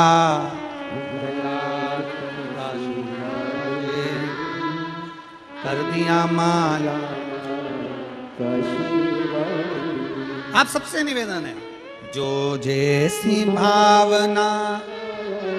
किस किस को आता है जरा बोलो। तुम लोग शांत रहो जरा, आप लोग गाओ। जो जैसी भावना, आवाज यहां तक आना चाहिए। जो जैसी भावना लाया वो वैसा ही फल पाया। नहीं खाली किसे लौटाया, वो मन ही मन हर्षाया, और कर दिया माला काशी वाले ने लुटा दिया। लोग कहते हैं शिव महापुराण के पंडाल में क्या मिलता है, यह पत्र ले जाओ और इस बहन से पूछो जिसको डॉक्टर ने कह दिया हो कि हृदय में 20 mm का छेद है, ये बच्चा ठीक नहीं। और जो पूरा आस और विश्वास लेकर कथा में पहुंच गई हो, एक दिन पंडाल में बैठकर सुन रही हो, पंडाल में। हम आपसे भी निवेदन करेंगे, कथा सुनने के लिए अगर आओ ना, तो जब तक कथा की आरती ना हो जाए तब तक कथा का स्थान छोड़ो ना। जैसे ही आरती हो प्रणाम करो, झोली पसार कर नमन करो, बाबा भंडार भर देना दातार, तेरे भरोसे पर आई हूं, बहुत दुखी हूं, बहुत कष्ट है, तू कृपा कर देना दातार। आरती होने के बाद भूमि को नमन करो, प्रणाम करो, वहां की रज को, मिट्टी को अपने मस्तक लगाकर उसको कहकर दिल से उससे प्रार्थना कर कर जाओ, दिल से।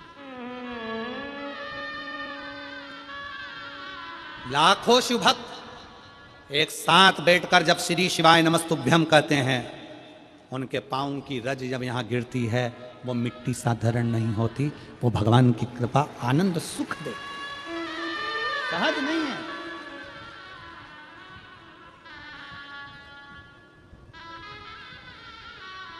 16 जनवरी से जो कथा सूरत गुजरात में होने जा रही है, मैं सूरत वालों से भी कहूंगा, दिल से कथा सुनना, दिल से। 1 बजे से 4 बजे तक सूरत की कथा 16 तारीख से होगी, उसको हृदय से श्रवण करना, सुनो, बाबा से विनय करो, विनती। जो जैसी भावना वो वैसा नहीं, खाली उसे लौटाया वो मन ही मन, और कर दिया माला माल काशी, लुटा दिया भंडार काशी। आप जिस कामना से आए हो, जिस भाव से आए, जिस विचार से आए, जिस सोच से आए, नेध्रु ऋषि कह रहे हैं, शारदा वापिस जा शंकर के शिवालय, वापिस शंकर के शिवालय जा। और ये मत सोचना कि 1 महीने जाना है, 2 महीने जाना, 3 महीने जाना, 4 महीने जाना, 6 महीने जाना, 8 महीने जाना, जाती रहे, शिव के दरवाजे जाते रहो। आपसे भी निवेदन है, ये मत सोचना कि शिव महापुराण की कथा में 1 बार, 2 बार, 3 बार, 5 बार, 7 बार, ना ना, जाते रहो। तेरे मंदिर में आना मेरा काम है और मेरी बिगड़ी बनाना तेरा काम है, मैं आते रहूं, उसकी चौखट पर जाते रहो। और आप सब हाले कोसा वालों को हमारी तरफ से निमंत्रण है, 25 फरवरी से 3 मार्च तक कुबेरेश्वर बाबा का रुद्राक्ष महोत्सव है, जिसका दर्शन ही मात्र जीवन में आनंद दे देता है। ऐसे रुद्राक्ष महोत्सव के लिए सीहोर अवश्य पधारें, आप सबको निमंत्रण, पधारो बाबा के उस आनंदमय लीला का दर्शन करने। शिव तत्व हो, कहा जाओ।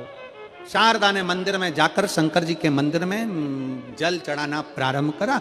जैसे ही जल चढ़ाना प्रारंभ करा तो लोग शब्दों पर शब्द कहना प्रारंभ कर दिए। थोड़ा ध्यान रखिएगा,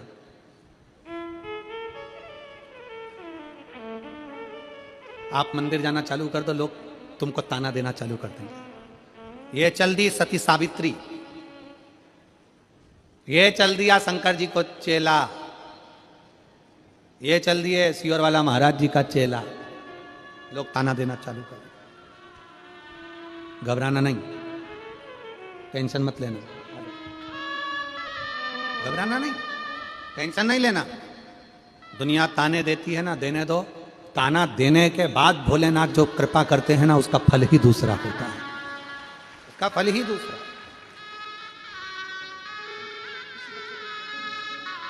शंभो श्री शिवाय नमस्ते।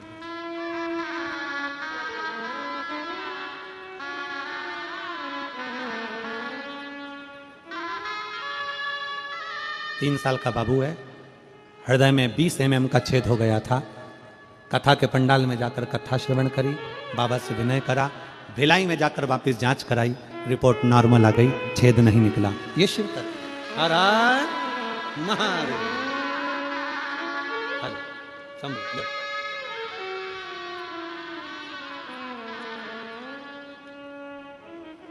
एक विश्वास अपने भीतर, एक भरोसा अपने। दिन नहीं देखना, तिथि नहीं देखना, तारीख नहीं देखना, विचार नहीं करना कि मैं कल से मंदिर जाऊंगी कि परसों से मंदिर जाऊंगी कि नरसों से जाऊंगी। आज काल करे सो आज कर, आज करे सो अब।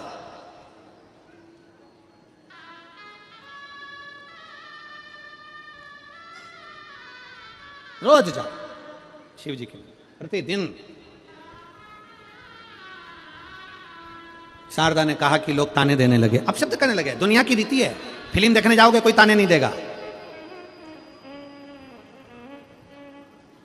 दुनिया की रीति है, फिल्म देखने जाओ कोई ताने नहीं देगा।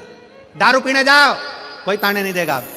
गंदे काम करोगे कोई ताना नहीं देगा, क्योंकि दुनिया के लोग चाहते हैं कि तुम नशे में मिलो, दुनिया के लोग चाहते हैं कि तुम्हारा घर बेकार हो जाए, दुनिया के लोग चाहते हैं कि तुम बर्बाद हो जाओ। पर एक एक पुरुष को, एक एक बच्चे को, एक एक भाई को अपने दिल में बिठाना पड़ेगा, दिमाग में बिठाना पड़ेगा कि नशा मैं कर रहा हूं पर मेरा पूरा परिवार, मेरी पत्नी, मेरे बच्चे, मेरा घर बर्बाद होते चले जा रहा है। अपने अंदर संकल्प करना पड़ेगा कि मुझे नशा आज से छोड़ना है। ये संकल्प होना चाहिए।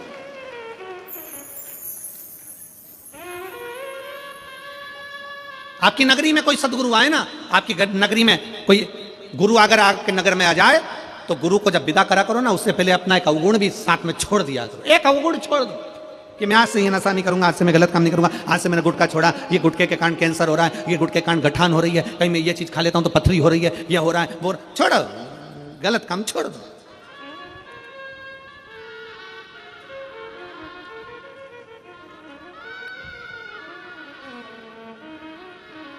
आप गलत काम कर रहे हो ना, कोई आपको रोकने वाला नहीं है। वाह वाह, बहुत बढ़िया, करे जा। क्योंकि दुनिया चाहती है कि तुम बर्बाद हो जाओ, दुनिया चाहती है कि तुम नष्ट हो जाओ। रोती रोती शारदा ने ध्रुव ऋषि के पास वापिस आ गई। गुरुदेव, मैंने मंदिर जाना चालू करा, शिव की पूजन करना चालू करी, शंकर की आराधना करना चालू करी, और लोग ताना देने लगे, अपशब्द करने लगे, आड़ा टेढ़ा करने लगे। मेरे को लोग, मैं विधवा हूं, बेधव्य हूं, लोग ताना देते हैं, अपशब्द करते हैं, आड़ा टेढ़ा करते हैं।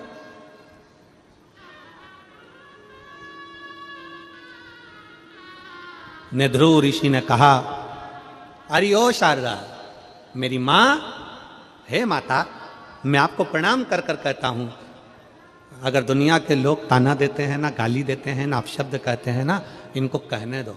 इससे अपने जो पाप है ना पूर्व के, वो सारे की सारे कटना चालू हो जाते, पाप कटना प्रारंभ हो जाता। इनको ताना देने दो, इनको गाली देने दो, इनको अपशब्द कहने दो।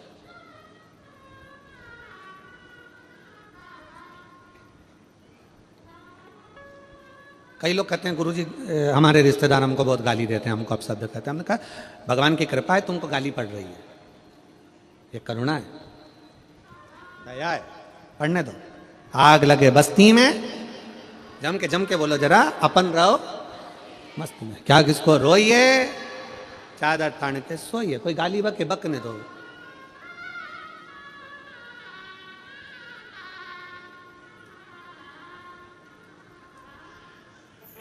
जितनी गाली किसी को नहीं पड़ती होगी उतनी हमको पड़ती है। और माइक पकड़ पकड़ के लोग अपशब्द कहते हैं।